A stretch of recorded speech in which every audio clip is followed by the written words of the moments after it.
ڈنگا سے خبر شامل کرتے ہیں، جہاں جامعہ رضویہ ضیاء القرآن میں ماہانہ محفل میلاد کا انعقاد۔ محفل کی صدارت جامعہ رضویہ ضیاء القرآن کے منظم اعلیٰ اور مرکزی جامع مسجد عیدگاہ ڈنگا کے خطیب علامہ مولانا صاحبزادہ محمد قدلیث رضا نے کی۔ ماہانہ نشست محفل میلاد میں ڈنگا اور نواحی علاقوں کے جید علماء کرام، آئمہ، خطبہ، نامور تاجروں، کاروباری شخصیات اور عوام اہل سنت نے کثیر تعداد میں شرکت کی۔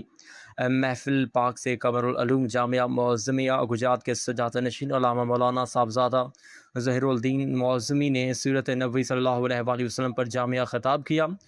انہوں نے نبی و آخر الزمان صلی اللہ علیہ وآلہ وسلم کی سیرت، پیغام نبوت، اسلام کی اشاعت و فروغ میں مسلسل کاوشوں بحیثیت رسول مقبول صلی اللہ علیہ وآلہ وسلم دین کی راہ میں اٹھائی جانے والی مشکلات اور بروز محشر کی شفاعت پر تفصیلی روشنی ڈالی۔